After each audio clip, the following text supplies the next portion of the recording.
박현주 펀드라고 들어봤어요? 박현주 씨요? 네, 박현주 씨. 연예인이에요? 연예인이죠.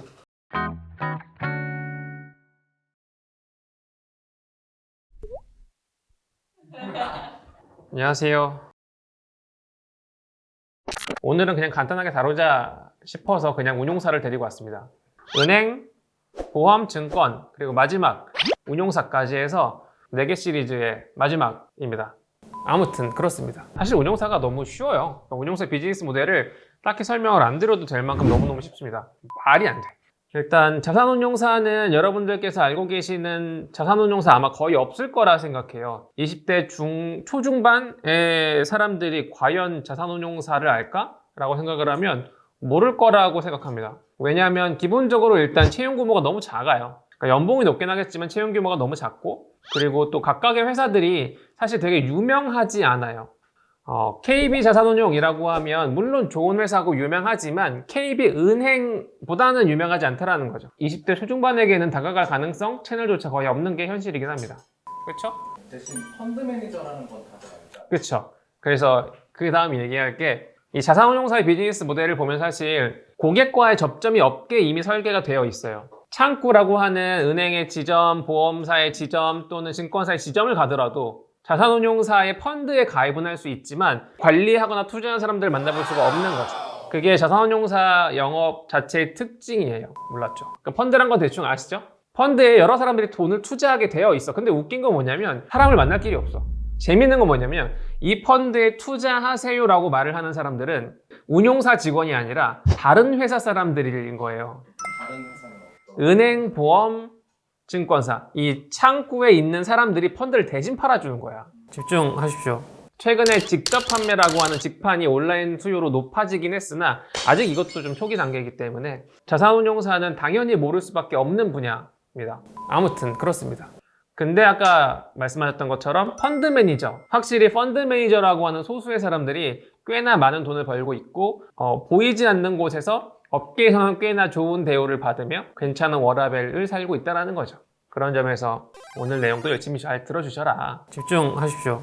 그래서 문제는 여기 너무 간단해. 비즈니스 모델입니다. 이게 끝이야. 할 말이 없게 이게 끝입니다. 내가 너무 나태한 게 아니라 진짜 이게 끝이야. 기가 막혀. 뭐 증권, 보험사는 여러 비즈니스 모델이 있고 무언가 그 안에서의 효과들이 있다고 말씀을 드렸죠. 비즈니스 모델이 다각화되어 있다는 건 하나가 잘 됐을 때 하나가 못 돼도 괜찮다라는 걸로 해석할 수 있거든요. 하지만 운용사 같은 경우에는 하나밖에 없어요. 빼박이야. 운용사는 사실 너무너무 비즈니스 모델이 심플해서 할 수 있는 게 제한되고, 그래서 그 결론이 사람으로 귀결돼요. 몰랐죠? 항상 제가 PQ를 말씀드리니까 이제 PQ는 다들 알겠지? P 곱하기 Q. 자, P 곱하기 Q에 대해서 혹시라도 오늘 처음 듣는 분이 계신다고 한다면 그냥 빼빼로 하나 판 거예요. 빼빼로 500원짜리 한 개 판다. 1000원인가 요새? 몰랐죠? 너무 옛날 아니에요. 저 어렸을 때 빼빼로 200원이었던 것 같은데. 꺼져. 프라이스는 운용 보수입니다. 정확하게는 운용 보수율이 맞는데, 일단 보수 곱하기 AUM, 그러니까 Asset Under Management라고 하는 거고요. 그냥 수탁고라고 불러요. 바로 밑에 써놨는데 투자자들이 펀드에 투자한 금액입니다. 운용 보수는 투자 금액 곱하기 몇 프로 먹을게인 거예요. 그러니까 자산운용사의 비즈니스 모델은 굉장히 심플합니다. 운용 보수를 엄청 비싸게 받던지 AUM이라고 하는 수탁고를 엄청 높이든지 끝이에요. 끝이야, 끝.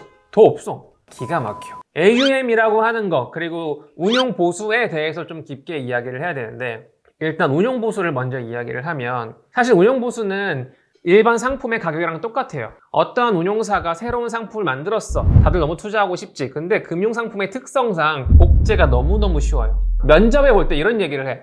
따라할 수 없는 가치를 만들겠다. 우리만의 독보적인 뭘 만들겠다. 말이 안 돼. 금융상품은 뭔 짓거리를 해도 그냥 한 달이면 복제가 가능해요. 운용 보수라고 하는 건 사실 중요하기는 하나, 이게 경쟁 시장이기 때문에 한없이 올릴 수가 없어. 또 한없이 낮출 수도 없는 거죠. 개미쳤어. 이 자산운용사 같은 경우에는 뭐 카카오가 들어오기를 해, 토스가 들어오기를 해. 얘네들은 아무도 안 건드린 시장이야. 이 운용사들끼리 어느 정도 유의미하게 비슷한 보수율을 가지고 있어요. 조금만 더 봐주세요. 헤지 펀드라고 들어본 적 있죠? 헤지 펀드. 한국형 헤지 펀드다 뭐 이런 것들. 아예 보수율 자체가 달라요. 그냥 게임 자체가 달라. 한 10배 정도 차이나 기본적으로. 10배요? 네, 보수율 자체가 기가 막혀. 그러니까 그들이 잘났다 뭐 이런 것도 있겠지만 지금 얘기하고 싶은 건 뭐였냐면 펀드마다 뭐 헤지 펀드는 헤지 펀드, 프라이빗 에쿼티는 프라이빗 에쿼티, 대체 투자, 주식 뭐 이런 것들 자산끼리의 보수율은 거기서 거기에. 그래서 좀 상대적으로 늦게 만들어진 헤지 펀드나 프라이빗 에쿼티가 주식형처럼 되면 안 되겠다. 우리 무조건 1%로 깔아. 라고 약간 암묵적인 합의를 한 거지. 몰랐죠. 신년사 같은 경우에는 위험을 느끼는 거, 그러니까 빅테크의 위협 아무도 느끼지 않음. 노관심. 안 들어가서 그런 거예요? 안 들어올 수도 있고 로보 어드바이저라고 하는 애들이 들어오고 있기는 하나 사실은 되게 제약이 커요. 사실은 노관심이야. HTS, MTS처럼 무한 경쟁을 통해 수수료가 낮아지는 거는 보통은 없어요. 그러니까 많이 높아지기도 힘들고 많이 떨어지기도 어려운 그들끼리 나눠먹는 시장이에요. 그래서 프라이스는 애시당초 논외야. 아무튼 그렇습니다. 그럼 그 다음에 우리가 주목해야 될 건 바로 퀀터티, AUM입니다. 수탁고예요. 그러니까 말이 좀 어렵겠지만 그냥 이 펀드에 나 돈 넣고 싶어. 돈을 넣은 게 많으면 장땡이란 거지. 그래서 어느 정도는 트렌디할 필요가 있어요.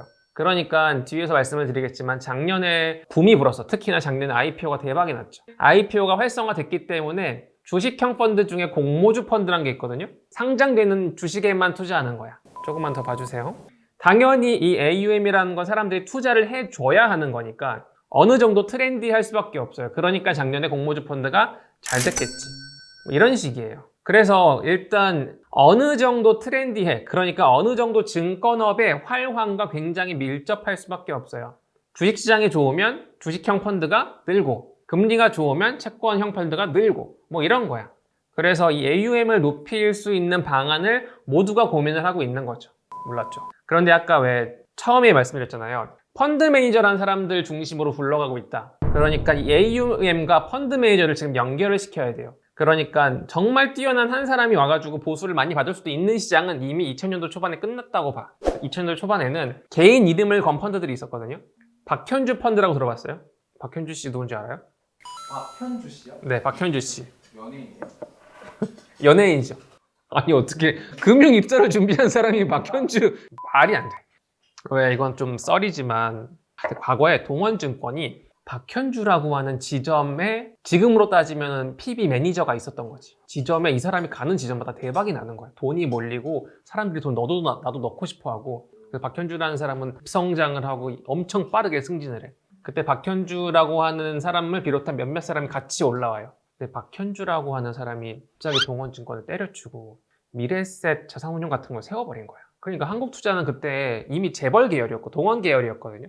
동원 참치의 그 동원? 갑자기 재벌 오너 입장에서는 내 밑에 있던 잘 나가는 애가 독립해서 뭔가 한다? 응원해줄 법하다. 근데 좀 아쉽다 정도였겠지. 근데 이 사람이 성과를 계속 내고 박현주 펀드가 당시에 펀드 가입하려고 지금 샤넬백 사듯이 사람들이 줄을 며칠 서고 밤을 샜었어.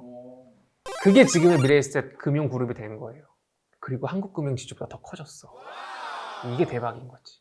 개미쳤어. 아까도 미래에셋 자산운용의 신년사를 보고 싶다고 했던 이유가 이런 거예요. 미래에셋 금융그룹의 모태회사가 자산운용이기 때문에 자산운용을 중심으로 갈 수밖에 없어. 한국투자금융지주는 증권 중심이기 때문에 증권 대표님이나 금융지주 신년사가 어찌됐건 증권 중심으로 갈 수밖에 없고. 또 재밌는 건 펀드의 특성상, 그러니까 어떤 펀드가 있으면 1000억이 있건 1조가 있건 사실 내가 하는 업무는 똑같아. 나쁘게만 말하면 운용사는 절대 지지 않는 비즈니스를 하는 거예요.